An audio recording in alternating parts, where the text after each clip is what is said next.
Welcome to the Sutherland Report. Thank you so much for joining me once again. It's always a privilege to have your time.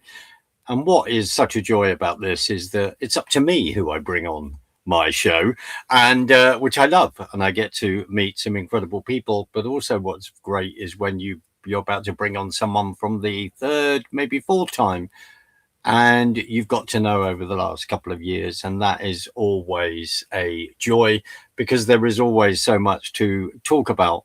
So I'm going to bring on dear Edward Oakenfull. We have much to talk about, and the big clue was Advanced UK signage at the beginning, which I then posted.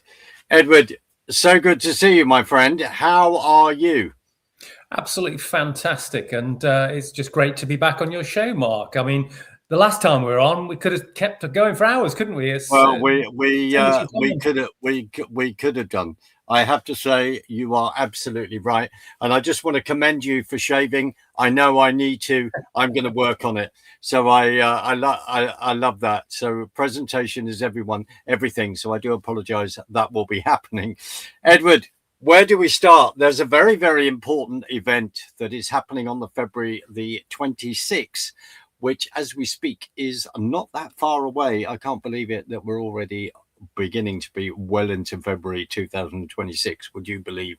Where has time gone? So let's talk about this event, Sir Edward. What is happening on February the 26th, and what is Advance UK up to in regard to that event? You must be referring to the Gorton and Denton by-election. I think I am. A big moment, I think. A lot going on. This is a Labour heartland, inner city Manchester, working class area, and fascinating demographics. So, yeah, it's going to be a really interesting one, this. Reform of parachuted Matt Goodwin in, the super slick celebrity that seems to be always on. He was always on GB News.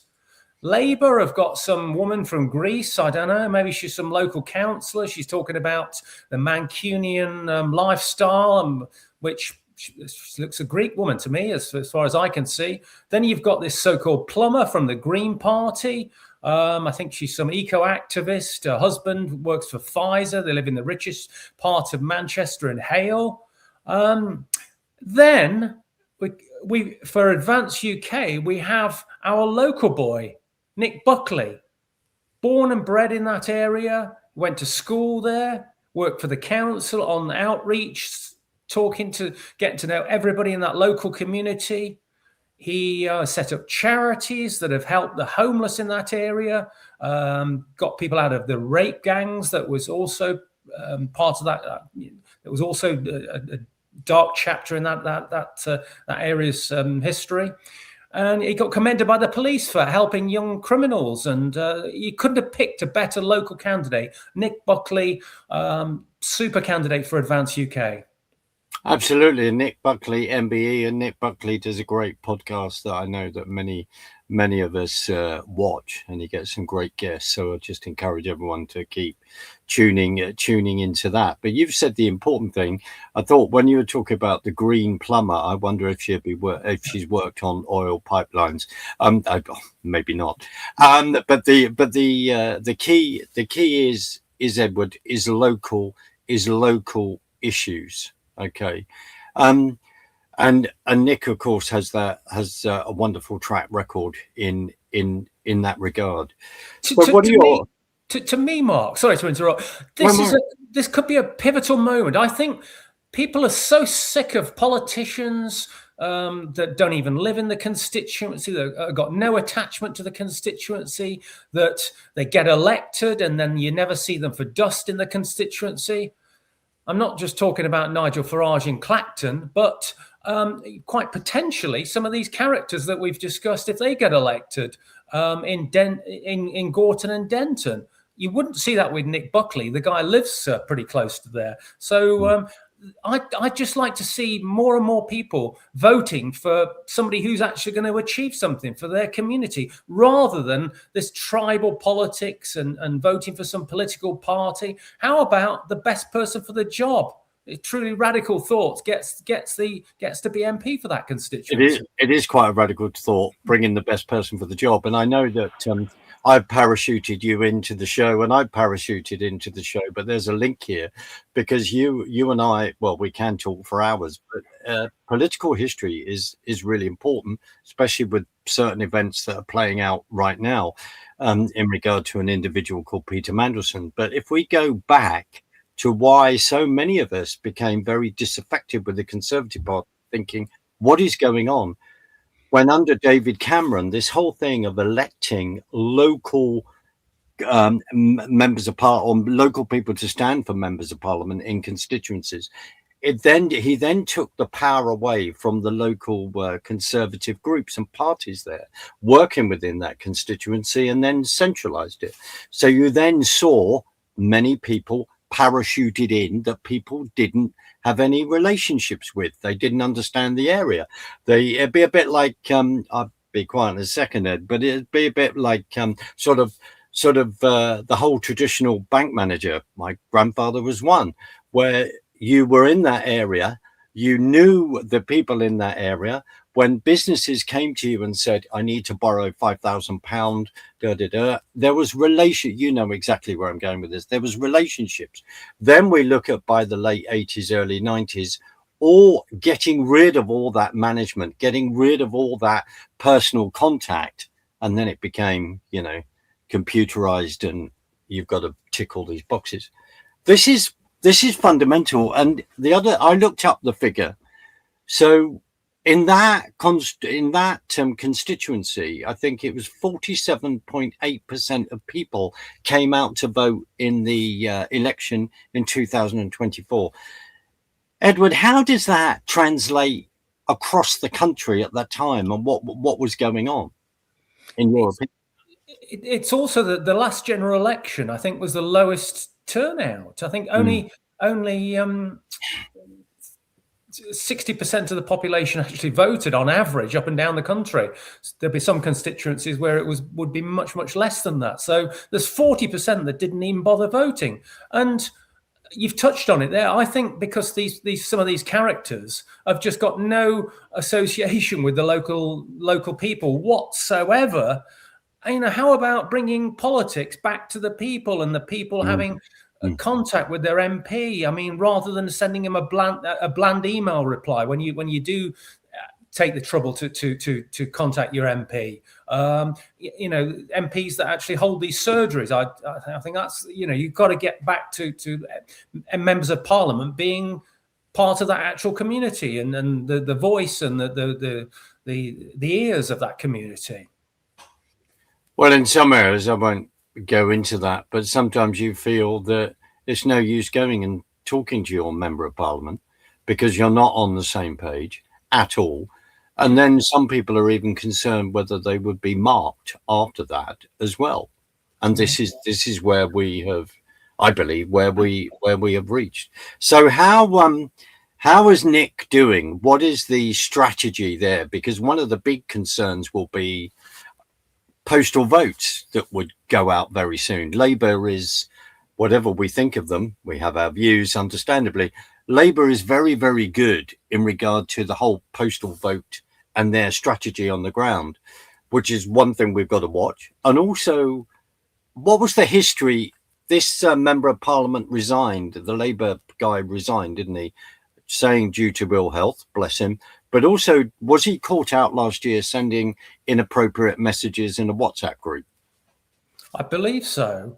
And it was all for Andy Burnham, in effect, to Andy Burnham, the mayor of Manchester, to be anointed as the member of parliament and then trigger a leadership competition within the Labour Party. And of course, Keir Starmer has cut him off at the pass and not allowed him to stand in the election. So he needs to become a member of parliament, Andy Burnham, this is, before he can actually do a leadership bid. But I mean, a week is a long time in politics. I understand the knives are out for Keir Starmer today. There are manoeuvrings by Angela Rayner. You've got Wes Streeting, the super intellect of David Lammy behind the scenes, maybe the puppet master of all this. Who knows? It's, like I say, a week is a long time in politics. We'll have to see where it all goes.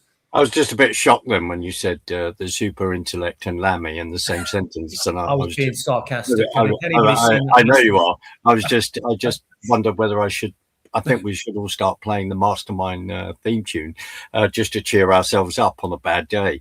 But you absolutely, a week is a long time in politics, that classic statement. But at the rate we're going, it seems that 5 minutes is a long time in politics. So, what's your ground game in the constituent? Because I assume that people are helping Nick with this campaign. It is it's a daunting. I think when anyone is standing, it is a daunting task because you've got to get your machinery going. And you're sticking your head above the parapet. Nick is getting shot to pieces by the left, not just the left, but a lot of reform people are on the attack over supposed misogynistic comments and things like this. They've clipped sentences and tried to make out he's some sort of massive sexist pig that no woman in a right mind should vote for. So again, I find the sinister maneuverings behind the scenes from all these bad actors, and a lot going on there. Nick is the mainstream media, as you can imagine, don't want anything to do with Advance UK. So he's never going to appear on the BBC or on Question Time or any of these sort of programs. So a lot of his campaign is being done by online media. And I think, Mark, that this is where it's all going. I think that in a few years' time, mainstream media will be the go-to place for people. Already now, I saw that most people get their news now in Britain from X. You mean the go-to place will be independent media? Sorry. Yeah, online media channels like your own, other ones where they're more trusted than maybe some of the mainstream media that are very politically biased, and we can all see that with some of those BBC reports. So Nick is concentrating a lot on online channels. He's also very active with his X feeds. He's got several hustings coming up where local people in the area could go along to the hustings, hear him debate with all the other candidates. There's going to be a massive ground game that's big leaflets and boards. So all of the traditional features of a general election, of a by-election. But also, Mark, I find this fascinating how it's been so quickly announced, and there's almost no run-in to give smaller parties like Advance UK any sort of traction and any momentum. It was quickly announced, and then 26th of February, almost within 4 weeks, that's when they're going to have the by-election. There's no lead up to it whatsoever. It's just a quick bang, bang, bang, and yeah, it's almost like it's been managed to not give the smaller parties any sort of publicity. I would agree with you. I mean, we know whatever we think of the Labour Party, and we're trying to keep it clean because it's a family show. But the key thing is this: they have a machine. They have a machine that goes into overdrive, and I suppose in 2024, when I was having a discussion with a number of people, and due to a dear friend of mine, due to Jonathan saying it's the postal votes, this is what we have to constantly watch and get the vote out.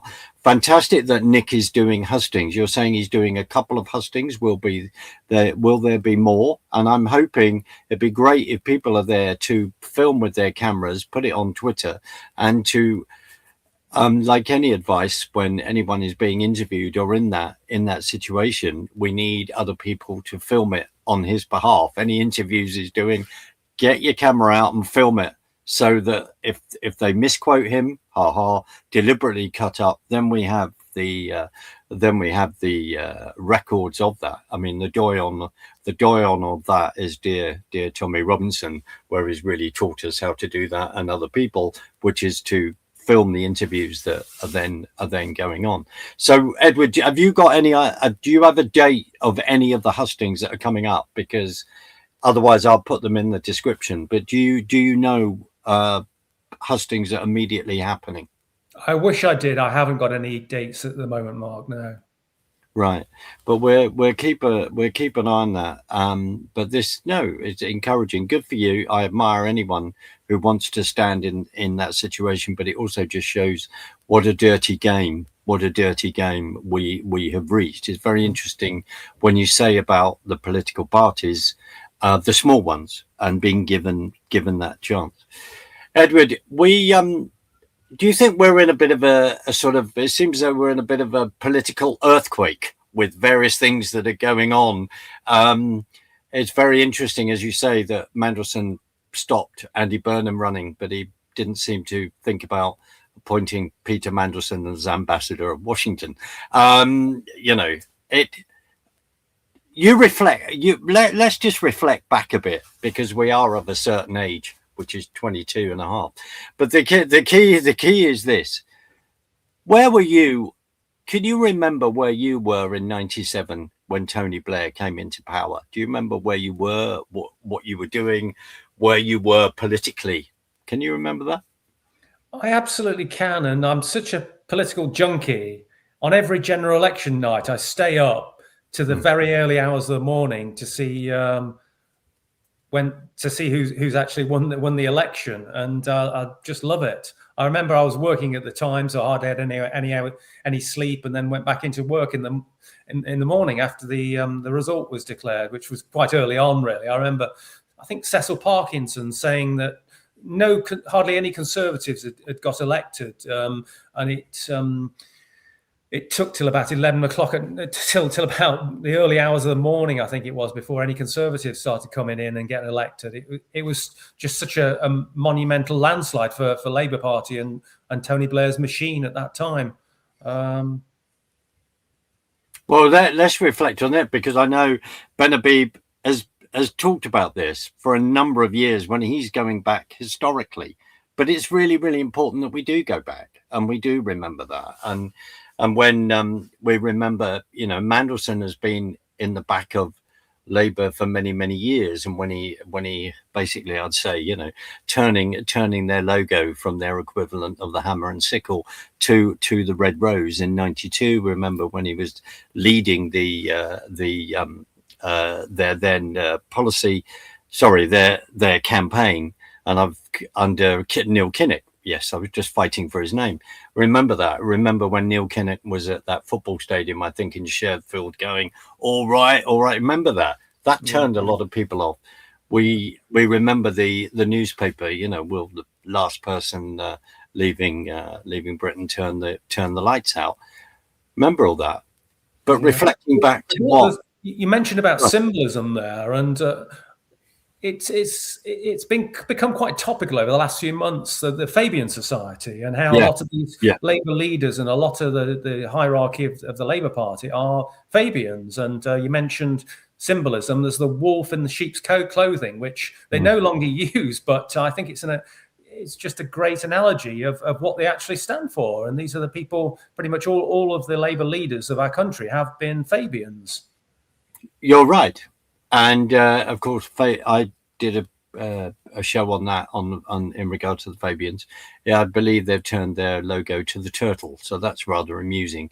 But it isn't if you then understand it. So we look at the Fabian Society. And again, with the online media, like yourself, Mark, you and other YouTubers have been monumental in bringing this to people's attention, whereas the mainstream media would never talk about the influence that the Fabian Society has over our politics and the way our country is run. Well, that's very kind of you to say. And would try to play I try to play my little part because I love history. But the history is all, as it says, history is written by the victors, Mr. President. I quote from one of my films. But the other thing is that, as people greater than us have said, history repeats itself. It may not repeat itself, but it rhymes. And if you then, I say, we love books, so please buy a copy of Bernard Shaw's book printed in 1920 about the Bolsheviks, and it's understanding all of this history and where we're at. And when people like Giles Udy write books, Labour and the Gulag, people think that it was the Methodist Church that started the Labour Party. We'll go back to 1875, 1876. And their logo, of course, has gone to the turtle because it's this slow march through the institutions. Now, I know I do, is trying to educate young people to say this is where we're at. And I do see it as this cultural revolution that has unfolded. But it is very, very complex on one level. But it's great to have, so important to have these conversations, because when we know our facts, people can't. We want a good discussion. People can't argue. We know our stuff. Sorry. And also, education. What is being taught in our schools? Yeah. History repeating itself, and when I read about Black History Months and some of the fairy stories that are this is just propaganda put into kids' heads. And what is actually being taught in history in schools? This decolonizing the curriculum. I mean, making up rubbish that never happened to try and promote the multicultural society that we have today. No, let's just teach history, proper history, so that we can actually learn something from it and take forward. So education's so important, Mark. You're absolutely right. And that is why, I mean, Peter Hitchens, all that time ago, when we look at 97 or leading up to that, and then he was warning, and he wrote seminal books about it, warning of what was happening. And he talked about a conversation he had with a journalist friend who was leaving his reporting post and newspaper and going to work for the Labour machine. And he said, you have no idea what the changes that we are going to bring in. And all these years later, these changes this is where we're at. People great, Ben's been talking about it, of course, David Starkey, other people greater than me have been talking about it. But I would just, without sounding too controversial, but I will throw this in, and you raised the Fabian Society. There is a Labour journalist called Paul Naggs, have to give credit to him, who writes in a magazine called Labour Heartlands. And he talked about, it's on their website, this is not conspiratorial, but he talked about Keir Starmer being a member of the Trilateral Commission from 2017 to 2022. And people go, oh, well, no, we need to dismiss that. No one talks about that on mainstream media. Paul Naggs did in that magazine, e.g., you are part of a Kabbalist organization that had a huge influence on what happened in the revolution in Iran in 1979, from 77 to 79, and we see events playing out there.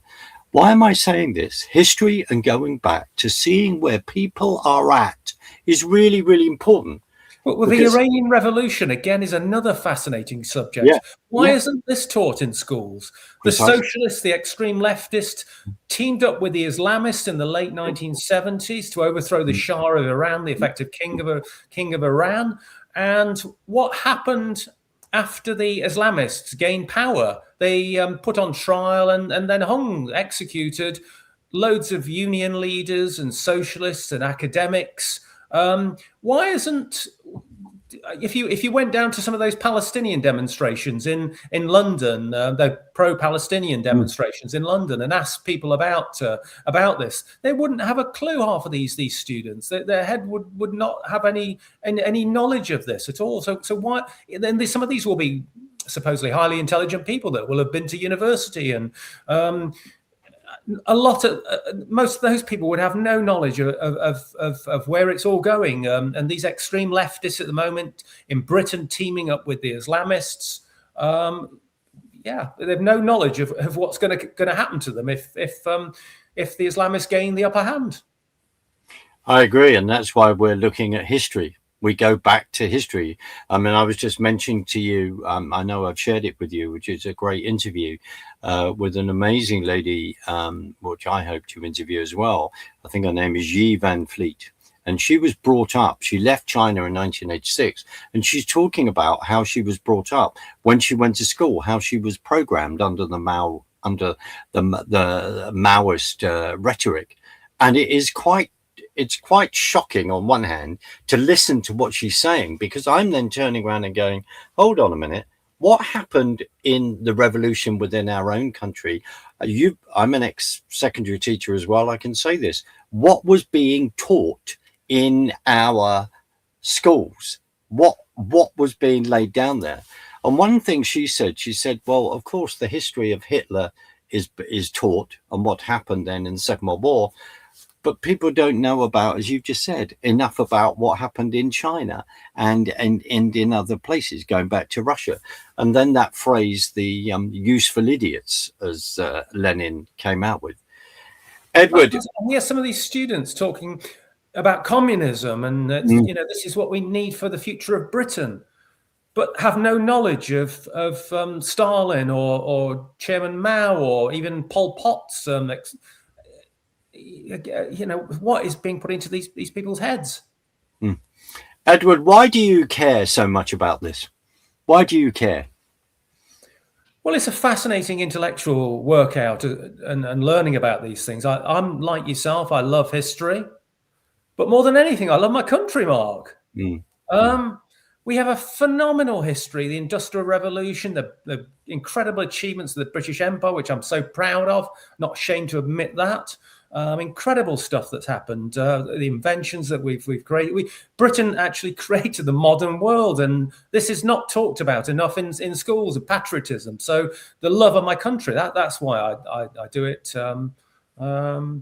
I cannot, instead of shouting at the television when I see some of these politicians pontificating and regurgitating a line that's been rehearsed and that they've got to get that sound bite out there, instead of sitting and getting annoyed about it, I'm deciding to throw my hat into the ring and trying to change things for the better for our country. Otherwise, I firmly believe we are on the edge of a precipice, and these are in really dangerous times.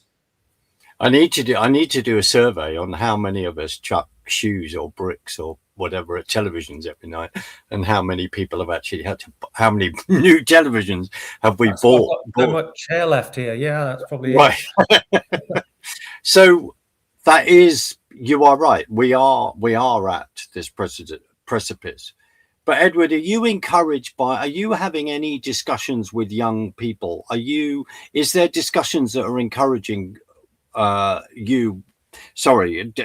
encouraging discussions that you're having with people that suddenly are really awakening to their questioning and what's going on? Are you having those discussions? Well, Advance UK have actually set up a youth division as well. There's a big YouTuber called Young Bob who's very prominent, and he's going to be heading that up. Incredible activist, and he puts himself in harm's way. I mean, he goes to, the other day he was in Whitechapel in London, a big Muslim area, and just talking to people about re-immigration. And I think the police were called on him 3 times, and he was threatened with arrest. And this is free speech everywhere we look is just being eroded. But to further your question, I believe we take a lot of we take a lot of lead from America, which America is under Donald Trump, it's gone over. They've had peak woke over there. I think they're coming down off peak woke. We're still probably up at peak woke in this country, and everything is controlled and managed. And our government is bringing in more draconian legislation, the Digital Harms Bill, dressed up to help children, which it just gives the police more interfering powers into people's lives and able to check out everything that they're doing online. But I am very, very hopeful. I'm looking at around the country at all these demonstrations outside these illegal immigrant hotels, and these are not going away. There's more and more people attending these demonstrations. You look up and down the country, they're replicating up and down. People just sick to the back teeth of it, and they're getting out there and demonstrating. And I'm seeing lots of young people out at these demonstrations. There is a lot going on, and there is a lot going on that doesn't hit the mainstream media. You would concur with that? Very much. And again, thankfully, we still have a bit of free speech. That YouTube and X, it's fantastic that Elon Musk bought X and allowed free speech on there, whereas before it was getting very much a left-wing online vehicle, but it's very much a free speech vehicle again now. So yeah, a lot of things are going on. I think the silent majority within the country really are starting to waken up, and they're seeing that even in the towns and villages, they're seeing how their communities have been have changes that they don't want imposed on them, and people are very unhappy. I think there's a lot of discontentment out there. So that's why, going back to it, would you say that that's why this by-election is important? Because we've gone full circle, haven't we, with this? And I think that's why it is very important. And I would just urge everybody in Gorton and Denton, the good people of Gorton and Denton, to look at who is the best actual candidate, who is going to be the best person to serve your community. There can be no other than Nick Buckley. I mean, he's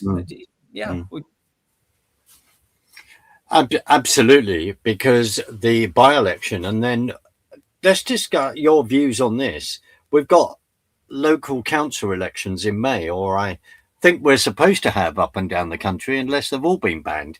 What are your I mean, you and I, there are a variety of different reasons that the government is putting forward for that, as they are changing how counties are being run, and then pushing more mayors in regard to that. We go back to Tony Blair, and we reflect on his disdain for Parliament, his disdain for our system, and breaking that down. And for many of us, we might not have been aware of that at the time. We were, as you say, we're working our way, bringing up families, getting on with life.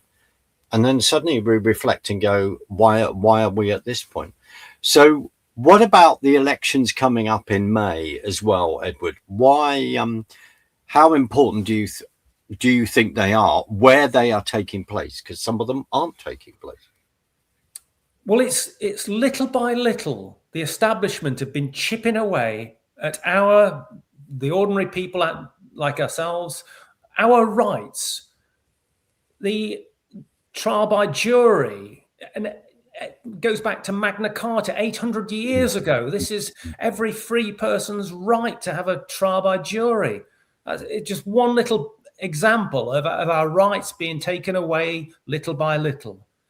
The elections, democracy, if we don't, we've always had it that if we don't like people, 4 or 5 years later, we get the chance to vote them out and vote a new lot in. This is some of these people are not going to be up for election. They're going to be. It's a very, very sinister twist, and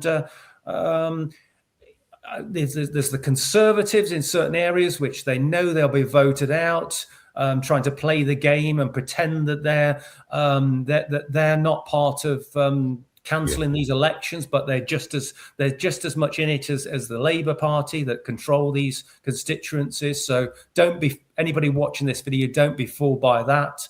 And in those areas where our political establishment are allowing us ordinary people to be allowed to vote, like I say, look for the best candidate for your local area, not looking at big party machinery and sound bites, and look behind the headlines. Do your own bit of research. Who's going to be the best person for your area? Vote for them. And I would encourage people to go online, research why these elections are not taking place, the changes that are coming in regard to local government, and why. Ask about that to then justify that, because, as you say, this is so wrong and an outrage. Just on that as well, In May last year, we had big elections that were allowed, and Reform gained lots of county council elections. I live in Derbyshire, and Reform gained control of Derbyshire County Council. Yet they are shortly going to be issuing the council tax notices for the next 12 months for people to pay the council tax.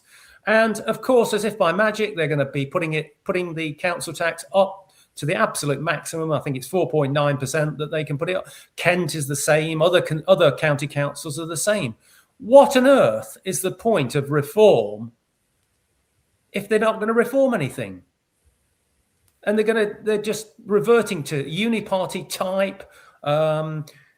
If I was a Reform county councillor, I'd be arguing my socks off that no matter that the government grant is cut because they're not putting the council tax up by the maximum, we have to demonstrate that Reform are different. And if they're no different and they're going to put the council tax up by the absolute maximum that all the other parties would have put it up by, what is the point of Reform?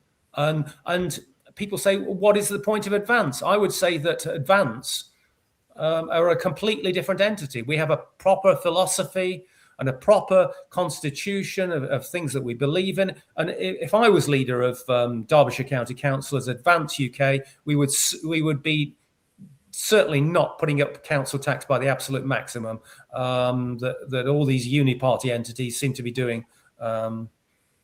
Yeah.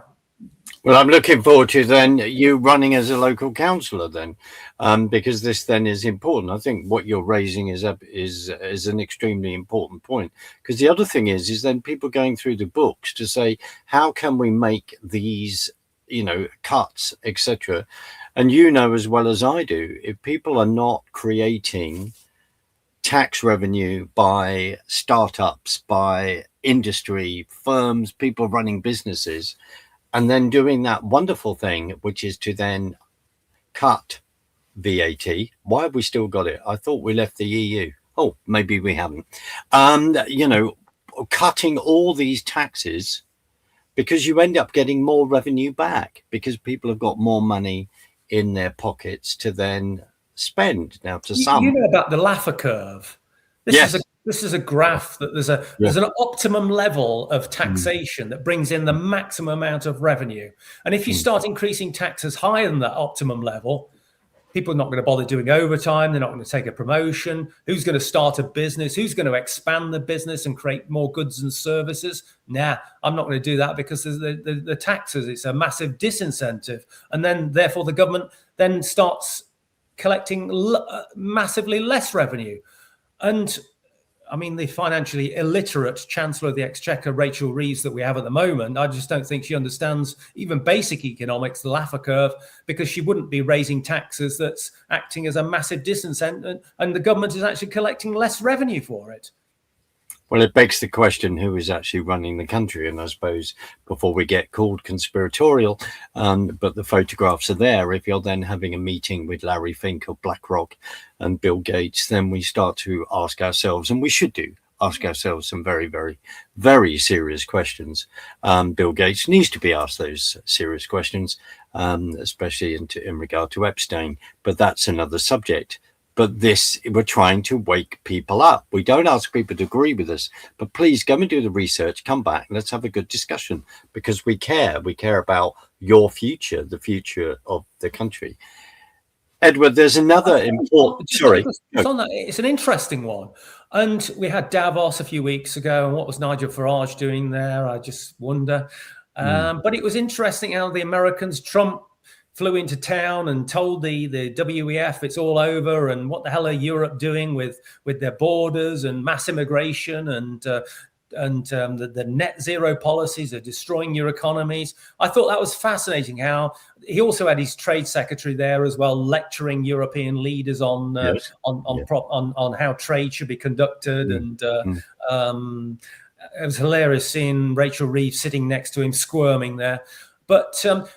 Maybe things are changing. America assuming control of the Western Hemisphere as well. The Western Hemisphere, they'll do what they want. Going back to the Monroe Doctrine, I think in the 1820s, they're calling it the Donroe Doctrine. Yeah. They've got so much firepower. They've got the best, they got a massive military navy. They can actually do what they want. Nobody's going to really stop them. The European Union has been navel gazing for decades and spending so much on welfare, running down its military capacity. America's this robust president in America now can pretty much do what he wants in the Western Hemisphere. Changing times, maybe the WEF, World Economic Forum, maybe their power is on decline. With the WEF, there's a heck of a lot to talk about, and especially again with its history. Who founded that? I asked people to go and look up Henry Kissinger and Klaus Schwab, Harvard, and the management school. So ask people to go and look that up. But and also Henry Kissinger, fascinating figure as well. And look at the wars he started in South America and Central America, and just an incredible story. So yeah, I mean, fascinating man. Well, yes. And then, as we just said, then go back to Kissinger and Nixon opening up China. There is so much to talk about there that you and I need about another 2-hour discussion. But this is why I never watch the soap operas on television. Who watches EastEnders and Coronation? Yeah. They're mainly propaganda anyway. But why would you want to watch that when there's so much going on in the world, geopolitics and our own politics in this country and current affairs? This is, the best soap opera going, I think. But where else would you see a picture of Mandelson in his underpants talking to some woman? I mean, that image there is just give the stuff of nightmares. But Edward, you've just put that picture in my head, which I'm is sorry, now. Mark. I'm going to have to pray that out of my mind. That was just appalling. But again, well, it just shows. Sadly, this shows us. When you then have a relationship with a convicted paedophile. Oh, I didn't know. And all these other things that are going on, you've been someone in the background, you've been mentoring people like McSweeney, you have been mentoring people like Wes Streeting, you've been mentoring other people, and you, as an individual, were kicked out of Blair's cabinet twice, and all the other goings on. This is why people get fed up, and maybe why they didn't go out and vote in the election in 24, because they just view everyone as self-serving. And this is, and I know Ben Habib talked about this, you've talked about this, other people advanced have talked about this. This is what people want. Honesty. They want honesty. They want to say, well, I'll go through your background, right? Fine. They want honesty, and they want ordinary people to stand, and people that are contributed to their community. It's not, because it isn't a party political broadcast, but we're having a discussion and trying to make a point where dear Nick Buckley has worked in that area, knows that area very, very well. I'll give you an example. I don't know that area, so why would I want to then go and stand there? I don't know it. But this is the whole thing. We've gone full circle on that, which is saying people understand your history and understand locally. You've been living in an environment 40, 50 years, understand it. You know things on the ground. I also question the ability of lots of these members of parliament. Most of the members of parliament are from a legal background, barristers, solicitors, etc. So they've got vested interest in creating more and more stupid laws that obviously benefit their profession. And this is why we tied up in knots over the European Court of Human Rights legislation. And you've got barristers crawling over sentences of the European Court for the family right of often terrorists, criminals, drug dealers, not to be deported, and so just creating more and more bureaucratic laws that benefit the profession. And then there's also another set of members of parliament that have gone through university, become an assistant to the party, and then in their early 20s, mid-20s, given a safe seat for that particular party, and they become a member of parliament, and they're then making laws over the rest of us. Never had a proper job, never been out in the real world, hardly ever met any real people. So yeah, the quality of members of parliament, and that's why I'm sticking my head above the parapet. I'd like to feel that I've had a whole career in business and meeting people and knowing how the economy works and knowing how local economy works and talking to local people that have, got up early in the morning, slogged their guts out all day and worked hard and paid their taxes. I think we need somebody representing people like that in Parliament.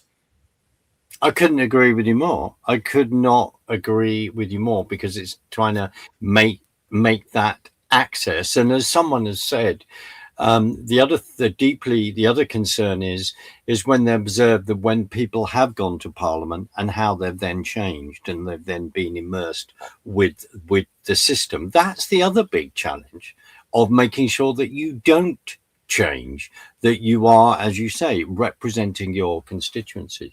The House of Lords is a great bribe for a lot of these people. They keep their noses clean. They become yes men and yes women, and then they're rewarded with a nice cushy House of Lords seat. And that's why I admire somebody like Rupert Lowe, who's a self-made man. He doesn't need all the money. He actually his salary from being a member of Parliament, he donates to his local charities in his constituency. Yes, I've got the highest regard for Rupert. And if you're watching this video, Rupert, please come and let's talk and join up with Advance UK. You make a brilliant addition to our party. Well, who knows? That may happen. And also, just give a shout out to the inquiry that he is undertaking in regard to the grooming gangs this week and the frustration of that needs to be shared. People are watching. Patrick Christie on GB News is the only sort of mainstream, if you call GB News mainstream, broadcaster that's actually mentioned Rupert's inquiry. You wouldn't hear it at all on any of the other. Yeah, I mean that says something. Someone has mentioned that it is not in the mainstream media. But Edward, there is another event I believe that's happening on this weekend coming for Advance UK. Could you talk about that? Because there is, I know someone else who I have a great admiration for. I think Norman Fenton is going to be speaking there as well. I've had the privilege to interview Norman. So can you talk about that event and what's happening? Yeah, in London, we have a conference and there's going to be big announcements. Our prime policy is immigration. There's going to be a big announcement on Advance UK's policy on immigration. I can't say any more than that, but it's going to be firm but fair, and it's what I believe that our country is crying out for. And we've, reform will tiptoe around it and make an announcement, but then retract from it and water it down. This is a firm commitment. If Advance UK are elected, that we will be implementing. So watch this space. 7th of February this weekend. Thank you. And who else is speaking there? You got Norman speaking there. Is there other people speaking like him? Norman from Where Are the Numbers? Look that up. And Norman Fenton's work with his colleague Neil. But is there any other people that are talking there that you can talk about? Yeah, Ben Habib will be talking. There's also Richard Thompson, our national leader, another great speaker. There's also Philip Kess. I can't pronounce his surname. From the New Culture Forum. Is it Kisley?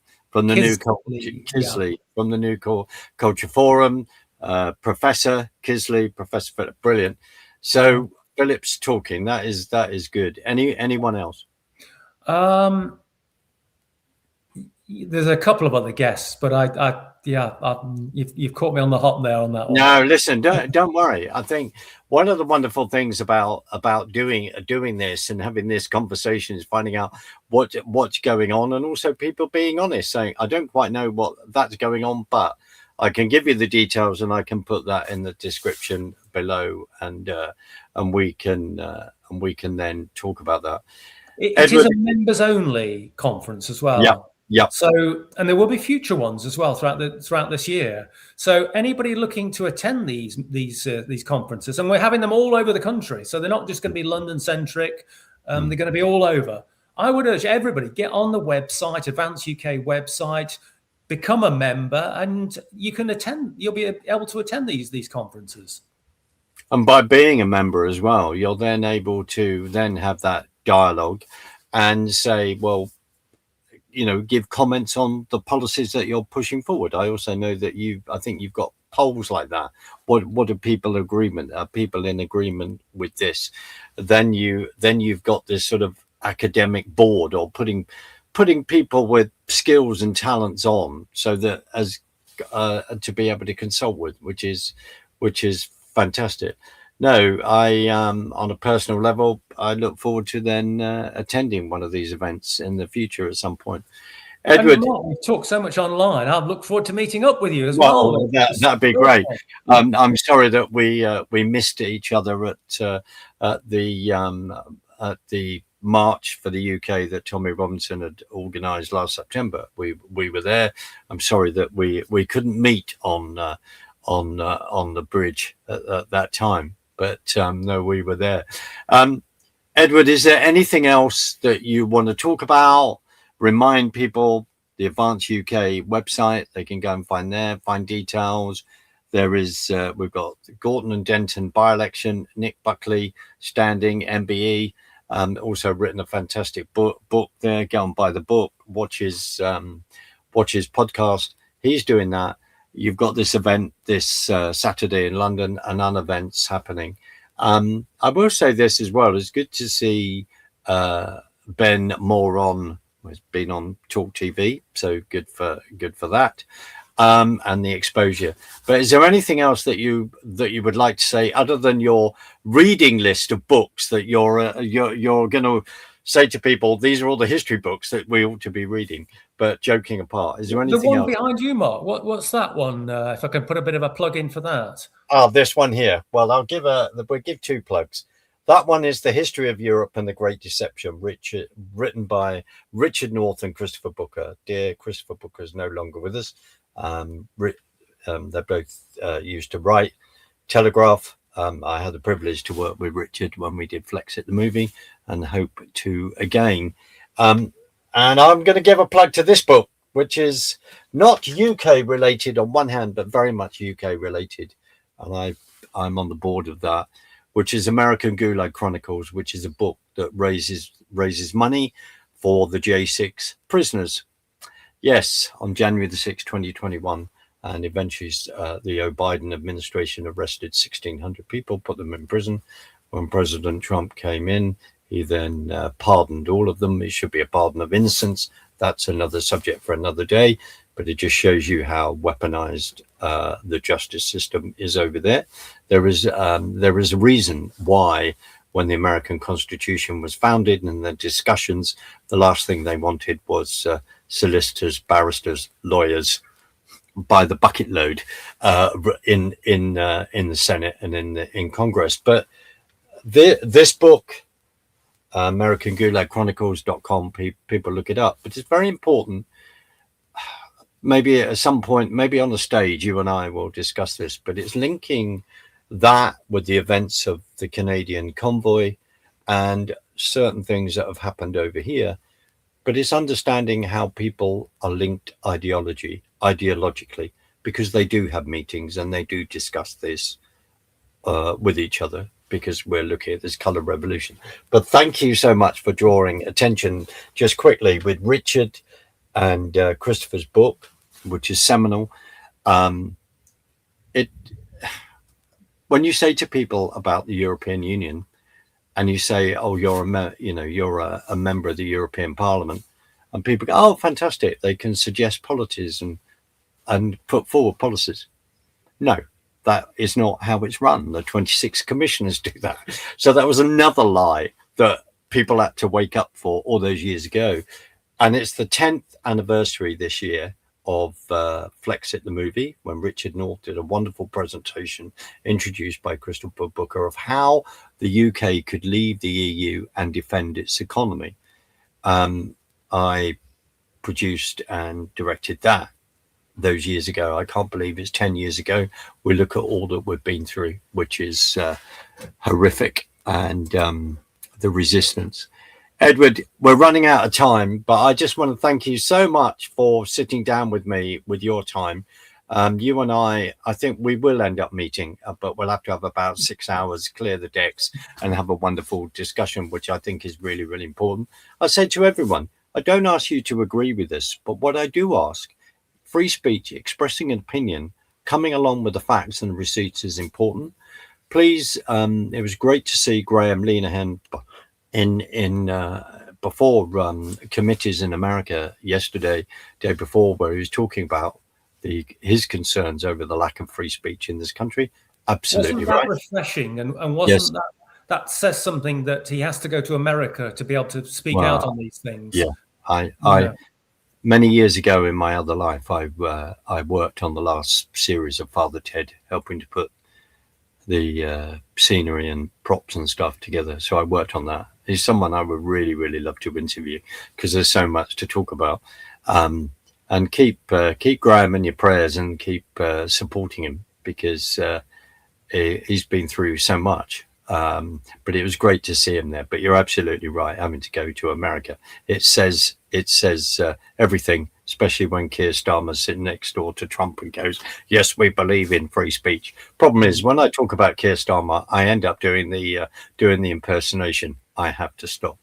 Edward, I do apologize. I've said a lot, but it's been a delight to talk to you. I'm going to play us out. Please stay there, and I'll say goodbye to you on the other side, and we will do this again. Maybe we'll do this very soon, and then you can tell me what's happening with Nick in regard to the by-election. All right. Bless you, my friend. I'll play us out. Thank you.